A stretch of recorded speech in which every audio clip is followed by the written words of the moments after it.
প্রতিদিনের চিন্তা ও প্রার্থনা। 1 এপ্রিল।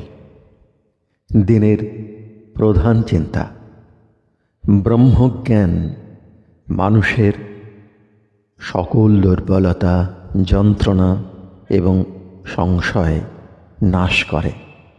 মুখস্থ করা যায়। তুমি যবে রহ কাছে, ওগো মোর প্রভু, হয় সব অভাব পূরণ। প্রেম, আনন্দ, জ্ঞান, তেজ ও প্রার্থনা, বিশ্বাস হয় উচ্ছ্বলিত হৃদয়ের মাঝে। সকলে ত্যাজিব আমি, হও যদি তুমি মোর একান্ত আপন। উপদেশ। কোথায় এবং কখন আমরা সর্বতোভাবে নিরাপদ? ধন, জন বা পার্থিব সম্পদের মধ্যে নয়। যিনি আমাদের জীবনের মূল, তাঁহার সঙ্গে যখন আমরা জীবন্তভাবে মিলিত হই, তখনই আমরা যথার্থ নিরাপদ। যিনি আমাদের জীবনের মূল ও উৎস, তিনিই আমাদের নিরাপদ আশ্রয়। যেজন সাধন ভজন নিয়মিতভাবে অভ্যাস করে, সেই একমাত্র যোগযুক্ত হইতে পারে।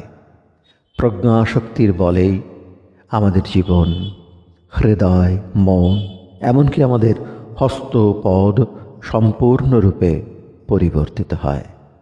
ক্রমে ক্রমে আমরা উন্নততর বৃহত্তর চৈতন্য লাভ করি।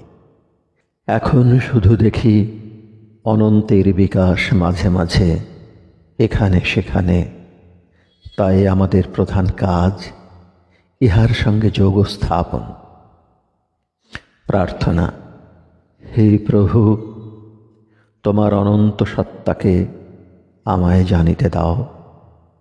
আমার জীবন, আমার শক্তি, আমার আনন্দ সকলই যেন তোমার উপর নির্ভর করে।